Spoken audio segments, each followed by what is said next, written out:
with your new friend Ty. Hey guys, welcome back to the Tea Party Podcast. It's a podcast where you find new friends and new music. This week, I am joined by a North Idaho native that became a household name in the Inland Northwest after the INCMA Awards last November. She recently hit the stage with Joey Anderson, Jesse Quandt, and Sam Lighty for a songwriter showcase, and she's got some huge plans for this summer. Let's welcome to the show Miss Carli Osika. Carli, how the heck are you? I'm doing great. Thank you for having me. Absolutely, and I mentioned it right off the top that you're from North Idaho, and looking at you now, you've got an Idaho hat on. You came fit for the occasion. I have to rep Idaho everywhere I go. That's a good plan. Well, we'll tee off with Carli next. It's time to tee off with Ty. Here comes the first four. Okay, here we go. Question number 1. Would you rather be the funniest or the smartest person in the room? And why? Oh, that's a good question. I think the funniest, because I think that would make it a lot easier. I'm a little bit of a socially awkward gal, so I think it would be easier to socialize with people if I was the funniest person in the room. I agree with that. When I ask this question and you bring up socialization, I always think of like the Big Bang Theory and how they were all super smart, but you're right, kind of super awkward. Super weird to be around. Okay, that makes sense. Okay, question number 2. If you could only eat one food for the rest of your life, what would it be? Oh, only one food. Maybe tacos. Does that count? Because I feel like I could do a whole bunch of different types of tacos and keep myself interested in what's going on. So, important question for our friendship. Are you a hard shell or a soft shell person? Soft shell girl. Oh, good call. Great call. Okay, question number 3. What character from a TV show or movie or a book, any fictional character, would you bring to life and hang out with for a day? Fictional character I would bring to life and hang out with for a day. Oh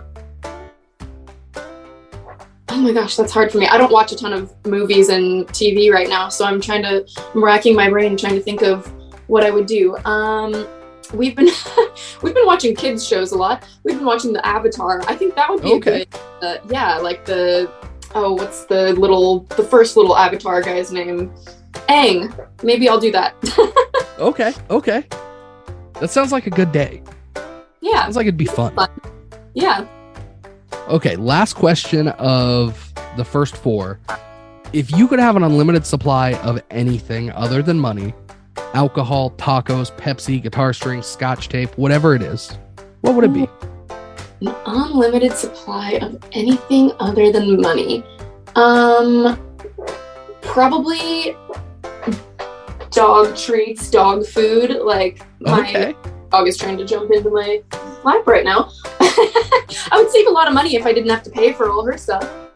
That's true. And I feel like any dog owner can relate to that, because anytime that I walk into the pet store, at least, or really any store that has pet supplies, I'm like, oh, I got to get the dog something. Yeah.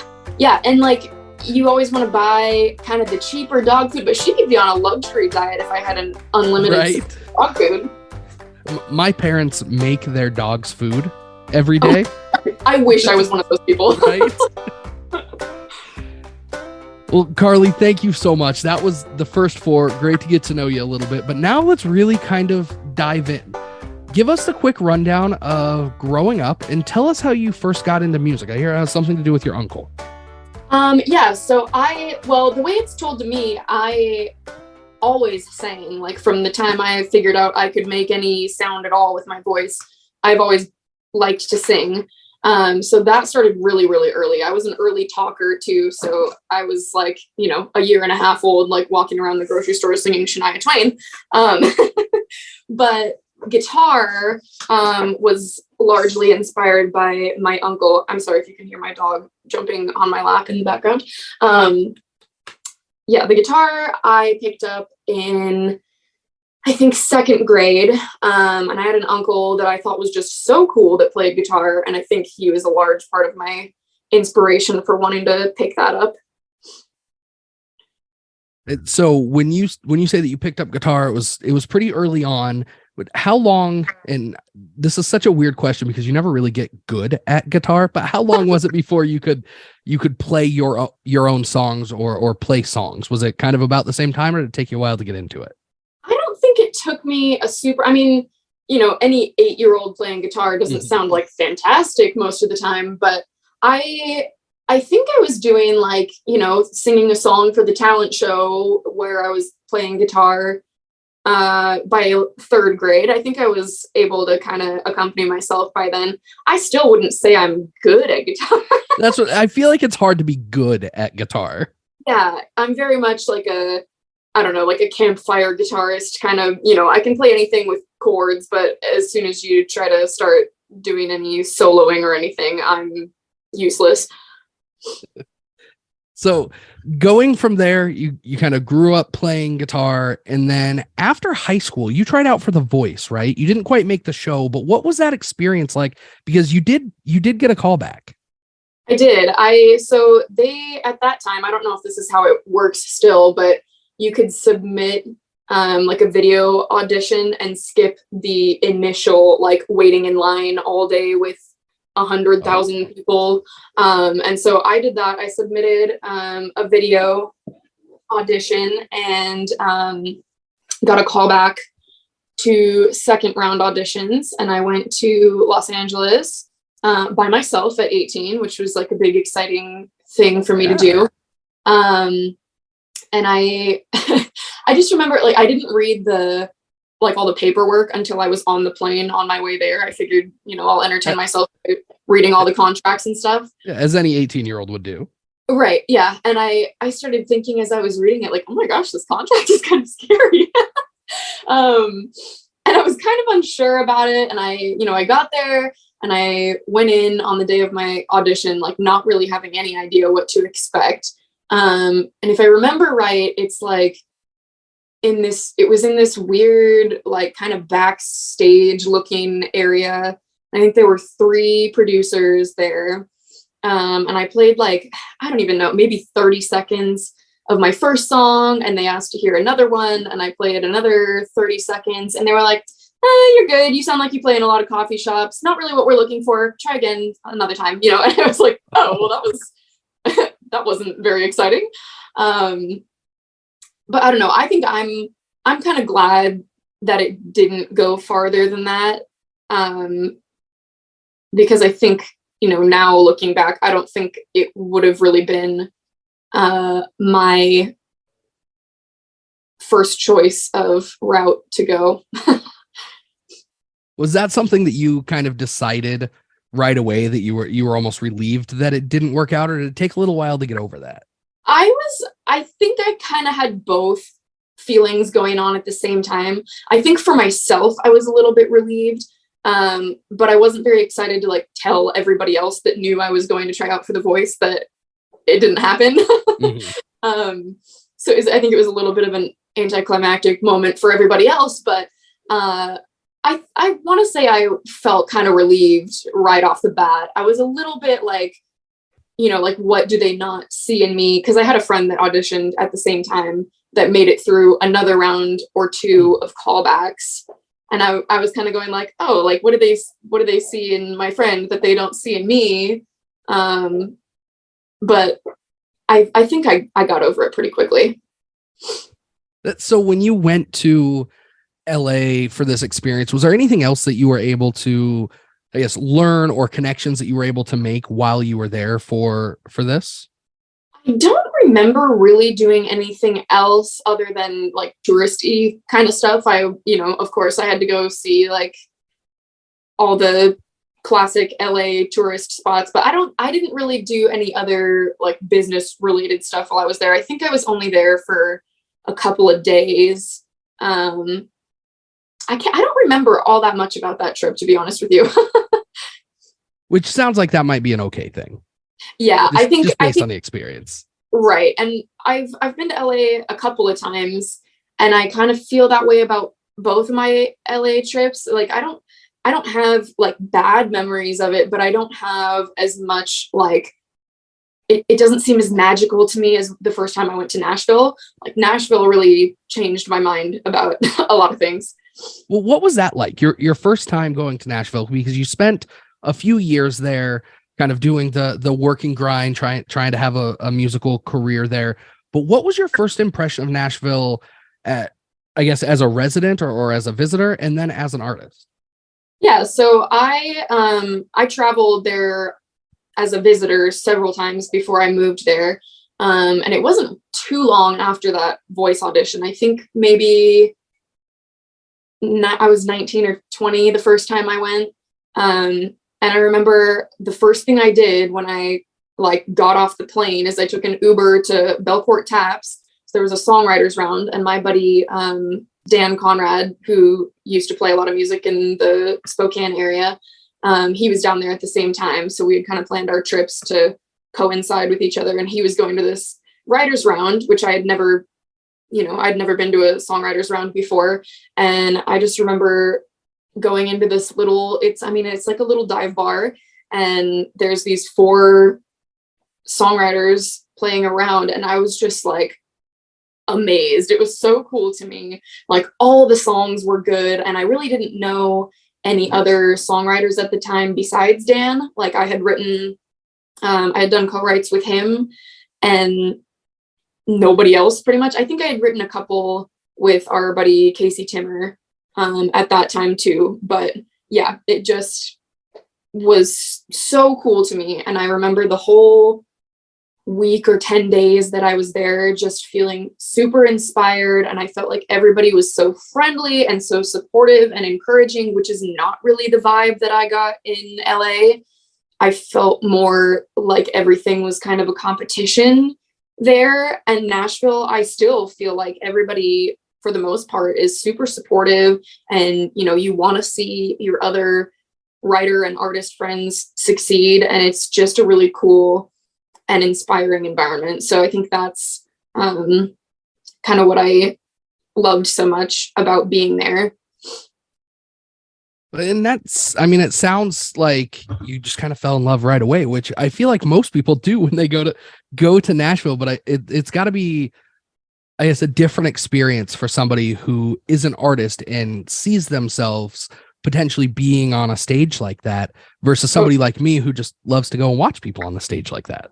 Yeah, totally. It was super, like I said, super inspiring. Like, I saw all these things that I could be doing in Nashville that I don't get to do up here in Idaho. I wanted to play a songwriters round. I wanted to, co-write with all these different super talented writers all the time. And, which is, what I ended up doing when I moved down there. I got to do a lot of writers rounds and a lot of co-writing, and I've made some awesome friends who are amazing writers. And, yeah, I'll keep going down to Nashville for a week or 2 at a time, probably for the rest of my life. That sounds like a great time. But this feels like a good time to kind of turn and talk about your songwriting specifically. And before we kind of dive into that, I want to give everybody a chance to hear, I guess, the Carli Osika sound, for lack of a better term. The first song we have for everybody is called Whiskey and Him. It came out in 2019. Give us the story behind this song and what the recording and release process was like for you. Yeah, so this one, we wrote this song a long time ago. Me and Dan and our friend Diamond wrote this in Nashville. And I think it was when I was still going down there on week-long trips. I think this was before I moved, if I remember correctly. And I remember I don't remember if it was Dan or Diamond that came in with the tag of Whiskey and Him. And we spent a really long time trying to get all the little details right and, make it just the coolest song that it could be. And we got done with it. And I think for all 3 of us, it's one of our favorites that we've written. I know for sure for myself and Dan, it's one of our favorite ones that we've written. So I had the intention of recording this one for a long time before I actually got around to it. And I ended up doing it with my buddy Nick DeMaria. He's got a studio in his house in Nashville, and I think he did a great job on the production. And it's just kind of a little bit unique. He wanted to go for a little bit of an Amy Winehouse vibe, with some of the production, and yeah, I think it turned out pretty cool. So I'm pretty proud of this one. I think it came out pretty cool too. Let's let everybody take a listen to it. This one is called Whiskey and Him from Carli Osika.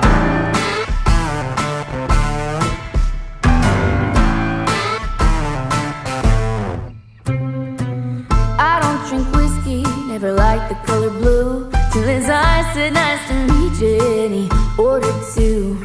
He was Johnny Walker red hot in a midnight black Chevelle, and it was 1, 2, 3 more shots. I couldn't help myself. There's a stairway to heaven and a highway to hell. There's an angel on my shoulder, but a devil there as well. I let them argue as I drive my way and sin. Lord, tomorrow I'll come back to you tonight. It's a whiskey and him.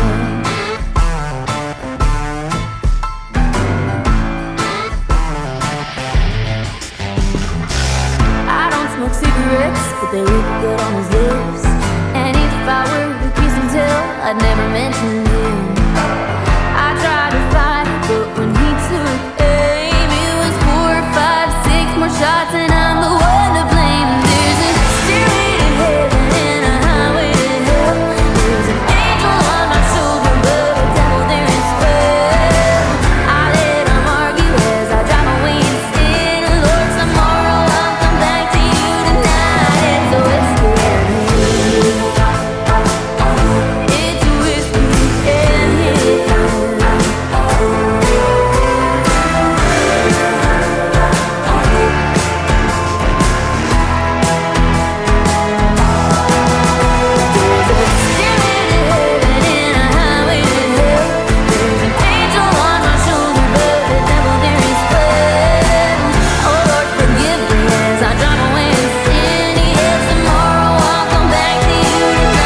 It's a whiskey and him.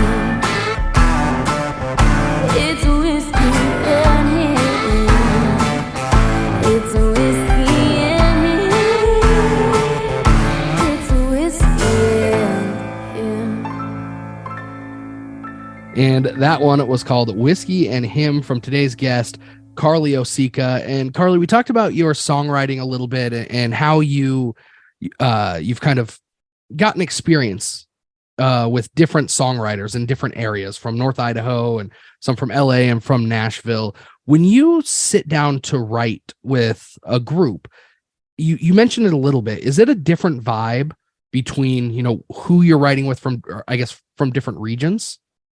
Yes, I for sure think LA people are way different than Nashville people. And I think writers that I run into in my area in North Idaho and Eastern Washington, you can kind of tell what camp they're in. Because I think I haven't done a ton of writing with LA writers, but I believe that they do they split up royalties based on who wrote which words. They break it down in percentage. Okay, I wrote this line, you wrote that line, I wrote these 3 words, and you wrote those 2 words. It's very specific percentages. And Nashville, everybody says a word for a third. If you contribute anything, if you're sitting in that room, you're getting, if there's 3 of us, each one of us is getting a third, and it doesn't matter who got the most lines or who had the most brilliant idea. It's just and it takes a lot of pressure off of it, I think, which is really cool. And it makes it easier to just do what's best for the song. You're not necessarily fighting for I want a higher percentage of this. And so I think it's a really cool outlook on that people in Nashville tend to have. Well, it just seems like that makes it a lot easier, because you're right. That does seem like you're really fighting more for a good song versus fighting for your piece of the pie. Right. And the other thing is it's hard to quantify certain aspects of songwriting. For me, I feel like melody is one of my stronger skills in writing. And how do you quantify what percentage you deserve for being the one that came up with that cool melody? So I think it's an interesting, I don't know. I could be wrong on the LA thing, but I've had experience with a couple of people that do it that way. And I think that's where that comes from. And that would make sense. I just feel like the culture between those two places, I mean, LA and Nashville are so similar in terms of the types of people that are there and what they're after, but Nashville just seems so much friendlier, I guess is the right word. I feel that way too. That's exactly how I would describe it. It's just a better vibe down there. Everybody, yeah, there you go. Relaxed and friendly and supportive, and it's not a competition all the time. Like I can't think of anybody that I met in the time that I lived there or on my trips there that I don't think I've ever met anyone that I felt like that competitive kind of energy from. I can't even think of anyone that I felt that way around. I feel like just about, and not to knock LA people, but I feel like that's very competitive. It's very me, I need this versus. Yeah. You know. Yep. And it's super interesting too. Like if you look at the credits on a pop hit, there's usually like 8 writers on one song. It blows my mind because I always feel like it's way too much when you get more than 4 people in a room. Like I don't know. I've done a couple of writes that were, I think 5 people is the most that I've had in a co-write. And it just feels a little bit chaotic to me. I feel like 3 is the sweet spot. Like I always get the best songs when there's 3, writers that I get along with really well, that, we write together well. I feel like those are the ones that turn out to be my favorites.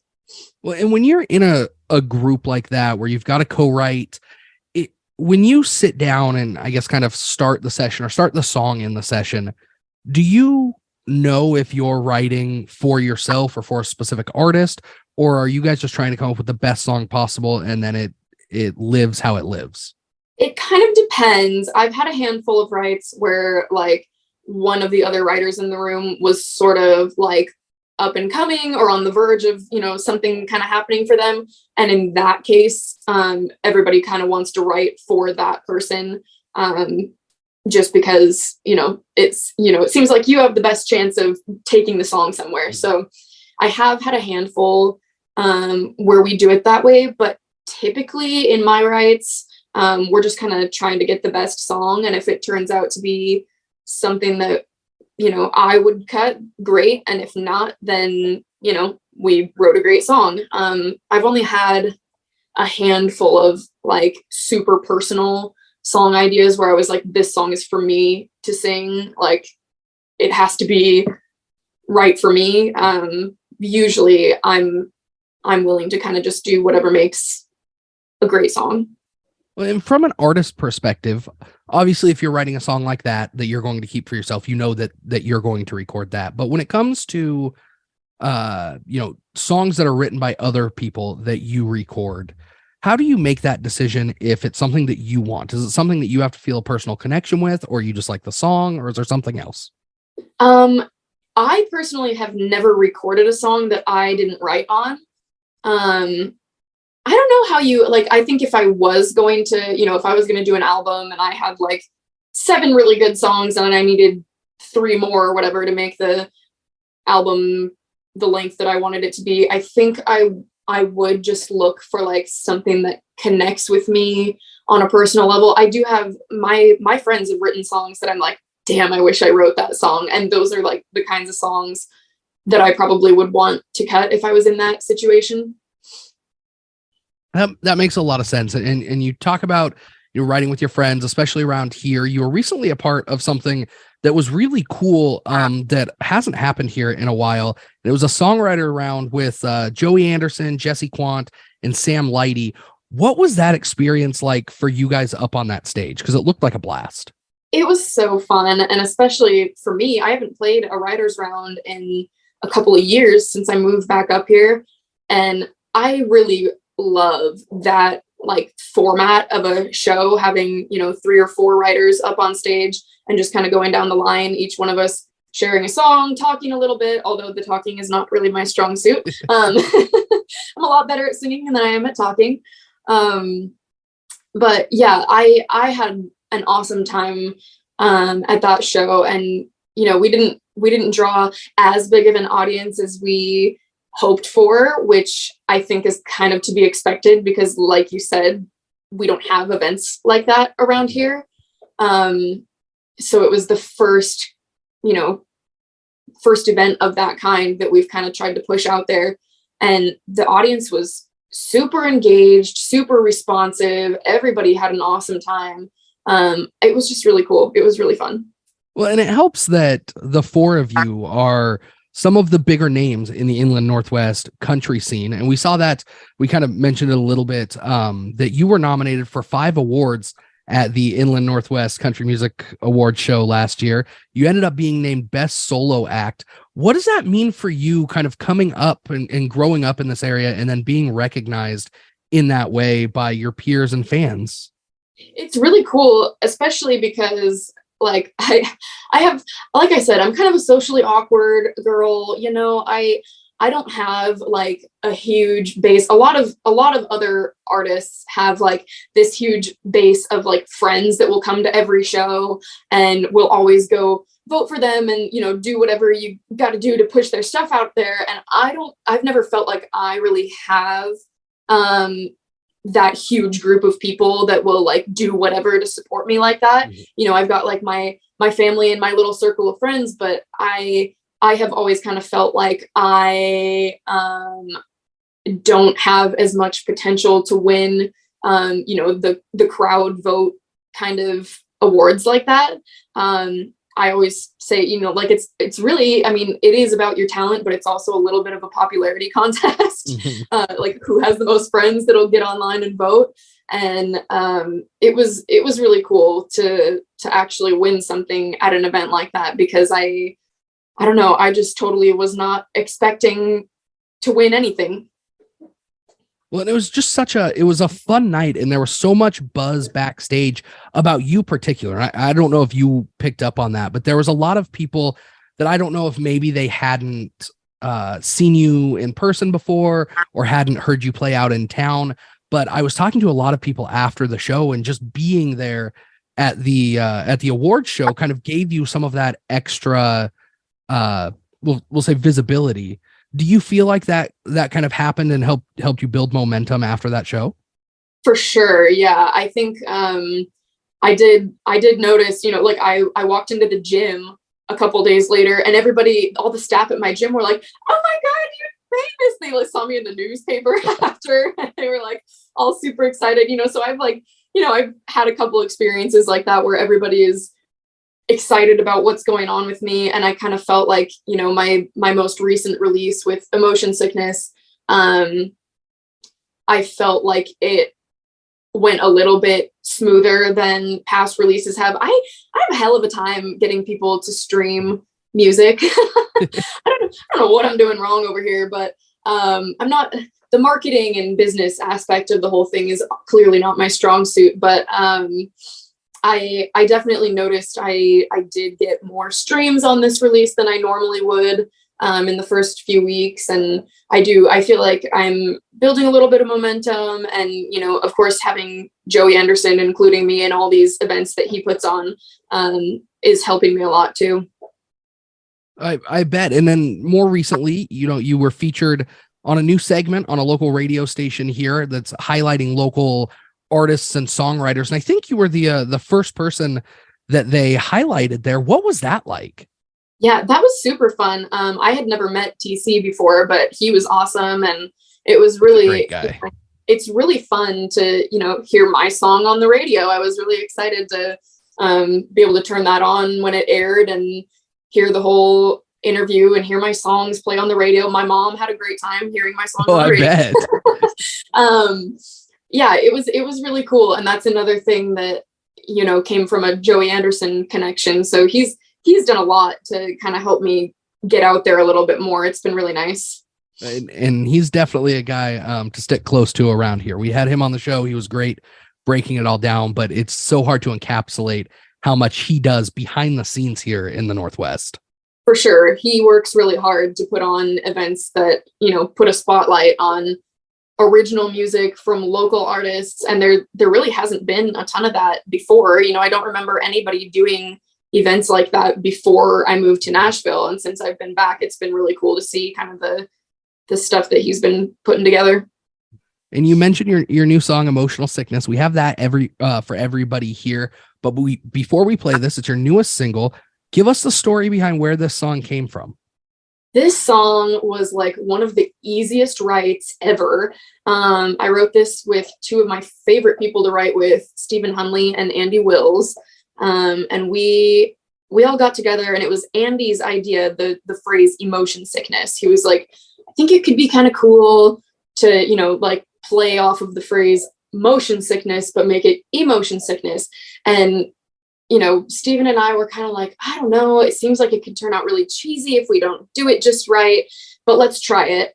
And it just like fell out. It was effortless. It was the smoothest write ever. It took us like, I don't know, in my memory, it seems like it only took us like an hour and a half, which is a short write, for me anyway.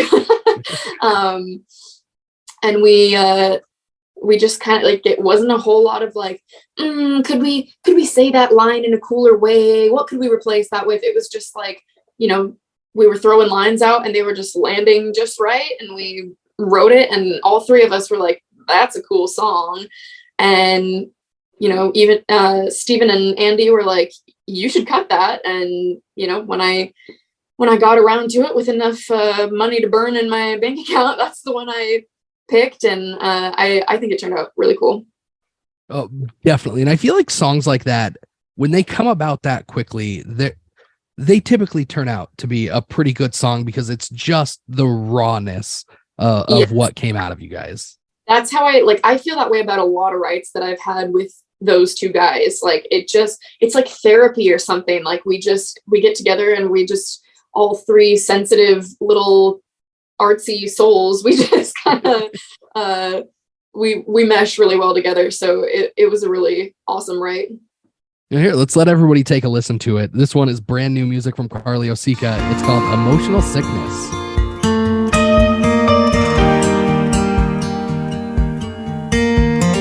Waves, we come and go like waves.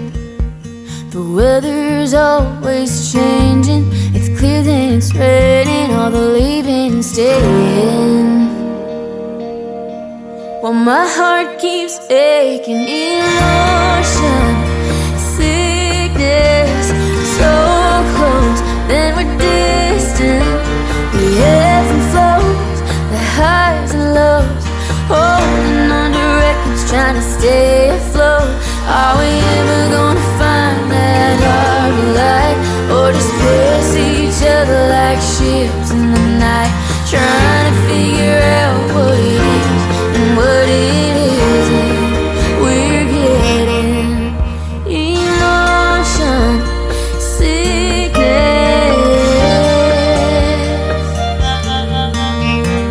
Wind blowing in the wind, let's do our hearts a favor and put down an anchor, 'cause sooner or later we're either lovers or strangers. Emotion sickness, so close, then we're distant. The ebbs and flows, the highs and lows, holding on to records, trying to stay afloat. Are we ever gonna find that harbor light, or just pass each other like ships in the night, trying to figure out what it is and what it isn't? We're getting emotion sickness. Forces of nature either pulling us apart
And that one, new music from Carli Osika. It's called Emotional Sickness.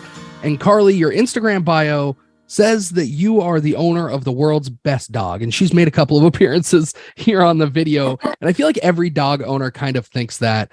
But what makes your pup so awesome other than her cute little tongue that's hanging out all the time? That's a big part of it. Every other dog owner that thinks they have the best dog is just wrong. Okay. That's fair. I don't know. She's been really awesome for me because so my husband is in the National Guard. And so at the time that I adopted, Piggy is the dog's name. At the time I adopted Piggy, he was leaving for like 5 months of training. I wasn't going to see him for 5 months. At the time we weren't married yet.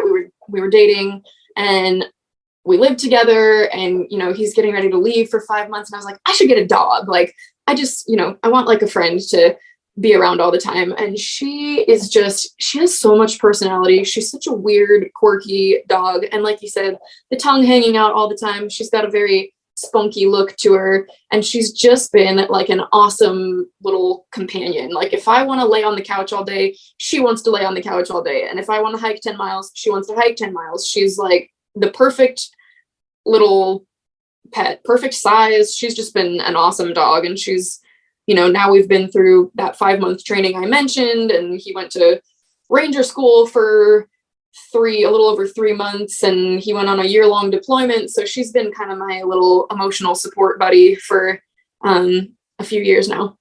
So where can people find the adventures of Carli and Piggy? What are your social media handles? So I am at Carli Osika, CarliOsika. My dog does have her own Instagram. Oh. It's at piggy.staffy, just because I want to post hundreds of pictures of her, and I was trying not to spam people that don't care about my dog. So she's got her own Instagram as well. It already hit the follow button on that one. Love it. So Carli, we're right in the middle of 2023. What do you have for the rest of the year for folks to keep an eye on? Oh my gosh, I have like a bajillion shows for the next few months. I'm pretty much fully booked June through August, and even into September, I'm pretty booked out. So I'm playing every Friday and Saturday, except I have a couple weekends that I took off because I often make the mistake of scheduling, 5, 6, 7 days a week through the entire summer, and I don't get to enjoy our beautiful North Idaho summer very much.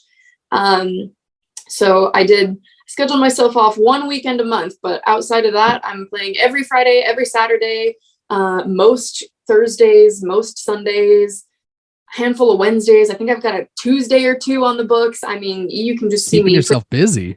Yeah, pretty much any day of the week. You can come see me for free at a restaurant around Coeur d'Alene, Spokane, Wallace, Kellogg, Priest Lake. I'm kind of all over the place.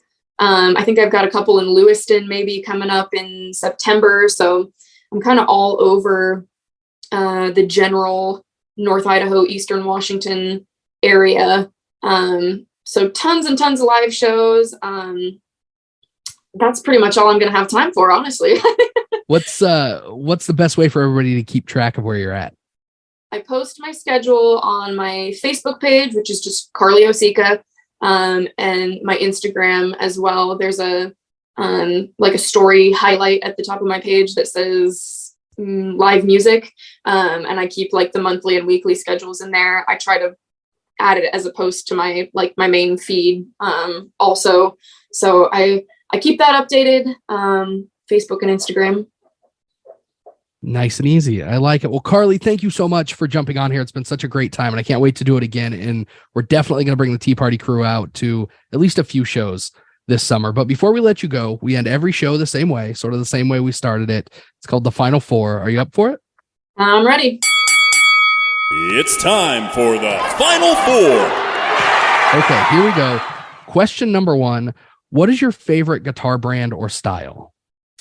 I have been a Taylor guitars girl forever, which might just be because my first really nice guitar was a Taylor, but I've been partial to Taylor for my entire guitar career. I feel like that helps. You just start there and continue. Yeah, for sure. Okay, so this one, you can cheat if you need to, but who are the 3 most recently played artists on your Spotify or Apple? Ooh, I'll definitely have to cheat. Let's see. I think I'm trying to remember back to what I listened to. I know Old Dominion was one of the last 3. Probably the Steel Drivers, and maybe like The Script. Okay. There's a little peek into the world of Carli Osika. Yeah, a little bit of variety in there, but okay, question number 3, and this is a question that I feel like I have to ask every Inland Northwest artist, and you'll know why. But do you prefer your French fries crinkle cut, straight, or curly? Oh gosh, it kind of depends on my mood. I feel like all 3 of them have a place depending on, where you're at with your day. But that's a good answer. Yeah. I think like if curly fries are available, that's probably the one I would pick most often. So I'll go with curly. That's a good pick. And there was a correct answer, and that was the correct answer. So good work. Okay, Carli, last question before we let you out of here, and take as much or as little time to answer this as you want. But if you could pick one thing for people to take away from your appearance on this show or your music in general, what would it be? I think the main thing is just like my number one goal with what I'm doing is just to like have a good time putting out music that I love. And I think if people just will give me a stream, like just check it out, see if you like it. If you end up liking it, like, follow along and keep up to date. Maybe give me a follow on Spotify. I think like my whole goal with what I'm doing is just to put out like the best music that I know how to make. And it's been really kind of freeing for me to not really be pursuing a record deal. I just kind of get to be myself and do whatever I think is the most fun. And I hope that other people can kind of feel that it's like authentic to me. And I hope people like it. Fun and authentic. I don't think there's any other way to go about it. Carli, thank you so much for jumping on here and hanging out with us. Like I said, we're definitely gonna have to do this again in the future. For sure. Thank you so much for having me. And guys, that was another episode of the Tea Party Podcast. It's a country music podcast where you find new friends and new music like Carli Osika and Emotional Sickness. Go tee off on the like button at facebook.com/Tea Party Podcast. This has been a Tea Party Communications production. Theme music created by Jesse Quandt. Announcer voiceovers by Gwinn. And as always, hosted by Pisani.